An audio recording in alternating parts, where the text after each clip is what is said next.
So I watched Digital Foundry's presentation of the PlayStation 5 Pro. They unboxed it and they pulled out that user manual. At first it leaked. The safety specifications is what pretty much PlayStation called it. They did not release the specs of this particular device. And I remember asking and saying, yo guys, what are actually the hardware specs in terms of this particular device's performance? And I remember making a claim and saying, well, I don't think that the $200 price bump is justified from a hardware value perspective. I remember being on Twitter where somebody was talking a big game, and then, we pretty much checked them and said, hey, are you really certain that you can pretty much pursue this line of thinking? Are you really certain that this is something that you want to do, or this is the path you want to go down? And they distorted everything.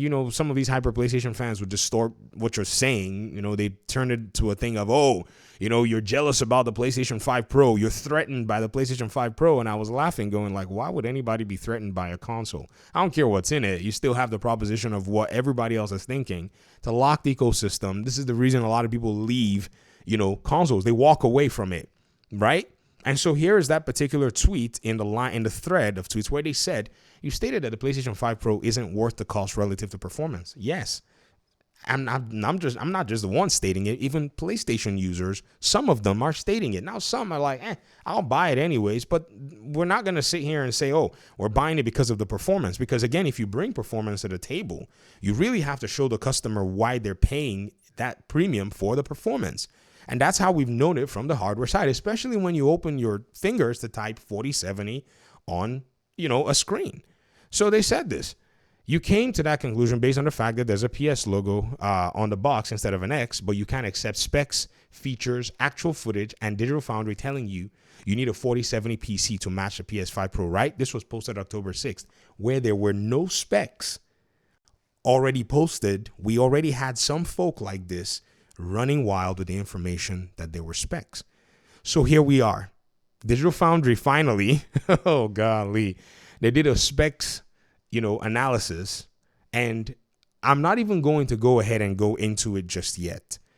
All I could see were two gentlemen holding back the urge to break out in huge amounts of laughter. Now, this was for comedic relief more than anything. They did an unboxing of which they joked and, roasted the fact sarcastically. Richard Ledbetter apparently has got a really dry sense of humor about them actually removing a console from the box. But ladies and gentlemen, it was so interesting to see how they looked at the specs and said, yo, why do these specs look different from the leaks? And in seeing that, I think right now the conversation is already, for the most part, in a sense, in a strange place. I'm not going to go here and go as far as saying, well, you see, the performance is not this. No. I'm just pointing out that we now have what we think is an underwhelming approach to seeing the hardware. And I think this is why the PlayStation CEO, Nishino, said, or one of them said, that, fans needed to realize that the PS5 Pro can do everything a PS5 can. He pretty much was setting the expectations because people are very bound to overhype things. In fact, to the point where not only are they going to overhype it, they're going to gaslight you for not joining in their fantasy as well. So again, what PlayStation has done and the mistake it's made is it put itself in this position where it now has to pretty much deliver premium hardware, which it really can't in the face of a emerging, transitioning, and evolving PC market that is, for the most part, heavily influenced by the maker of its console, AMD. AMD is not going to let you run free on your market and have great performance while not providing something of similar statutes to those who are on PC. And I've said this before, AMD self-cannibalizes. That's how they beat Intel in the CPU game. They came out with AM4 with the Ryzen family, and then in the Ryzen family started to beat themselves in it by making better CPUs at better prices. While Intel was running helter-skelter, scattered everywhere, AMD did the same thing. The exact same thing is happening with the consoles.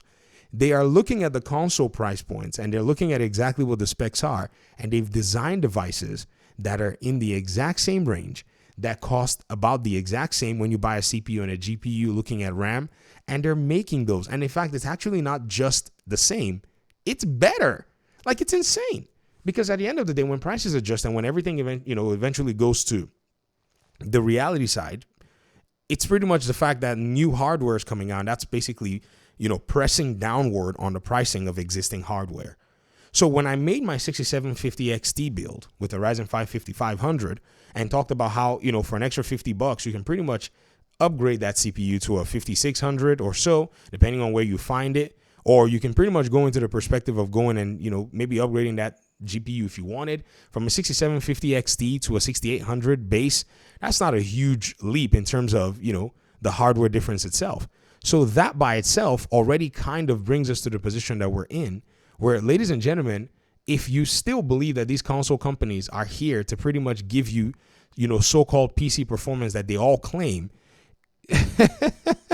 they're not being transparent with you. I mean, have you thought about the fact that the PS5 could already beat a bunch of gaming PCs, and then for them to now come out and say, oh, we're going to try to sell you this extra thing? It's just quite uncanny and quite, interesting at the end of the day. But again, I think this is going to be a big lesson to learn. I remember somebody coming to tell me that, I can't remember what it is they said. They said the PS5 Pro is coming out. That's why you're making this video. I was making an entirely different video. This PlayStation hyperfan came out and started to try to, say some weird stuff. And I was like, okay, well, I'm mostly a PC player these days. The 5090 is coming out. The 9800X3D is being announced. Why would I care about a console? And then they said, well, that's the point. You need to stop talking about you PC people. That's what they said. So I blocked them first because that's one of the most idiotic statements I've ever heard in my life. But I blocked them because I was like, well, this is crazy. And then we eventually got back to what we were talking about, which pretty much is the fact that right now, PlayStation is pretty much just shot off the mark. It's trying to sell you hardware. And what's crazy is this hardware is supposed to be able to enhance PlayStation 4 games, which in itself presents the real issue here. Why are you getting hardware that is pretty much as oversold as the PS5 and Series X were? That those two consoles were oversold. Why are you getting hardware when games are not forthcoming for your platform? I think somebody is now following a trend that gamers are not too interested in. Think about Nintendo. Hardware for them is almost secondary. Software, and games is primary. Xbox has now adopted Nintendo's strategy. In fact, they expedited it by going to spend a bunch of money and buying games, while PlayStation is all over the place. They've been money hatting as, a crutch, but now somewhere, somehow, because the money hatting fiasco is pretty much waning away, it seems they're just laying there bare in front of everybody to see. I'm waiting for the frames to get counted with this PS5 Pro. I really want to see how a lot of the people who have pretty much tried to gaslight everybody say things like, oh, it's because you feel threatened that your PC is going to pretty much be outperformed by a $700 console, blah, blah, blah. I want to see how they respond and react to the reality that when you're looking at hardware, it's a scientific enterprise. You can't run away from reality. And they already showed some gameplay, which the gameplay, people, Digital Foundry took screenshots and calculated the frames and realized that, my dude, you guys are pretty much, in a position where the, graphical improvements are there in some cases. But at the end of the day, when you look at the graphical improvements and you look at the fact that you don't have a disc player, they want you to come spend this amount of money and then spend extra for a disc player to be able to get another console with very minimal improvements. Why should you do so when you already have the base PS5? And it goes back to what my argument had been. Hopefully we get some performance metrics coming out pretty soon, and people will start to see exactly what the console can offer. And maybe it might convince them that the $200 or $250 premium, depending on what kind you use, if you use a disc player, is probably worth their time and their money or not. Thanks for watching the video. Appreciate you guys' time and audience. I'm really interested in seeing what you think about all of this. And even the fact that when the Digital Foundry stats came out, it was very interesting to go ahead and see that, okay, the Digital Foundry video came out that the leaks had already shown that, there were more teraflops in the leaks than there were in the PS5 Pro itself, which I thought was very interesting. I never really followed the leaks for the specs. I mean, I saw it from time to time, but it was interesting that they seemed a little surprised, not really surprised, because I'm sure they probably had seen it. And, on camera, they had to pretty much feign their, not feign, but still look and say, okay, interesting, whatever it is. All right, I'll get out of here. Thanks again. Peace out.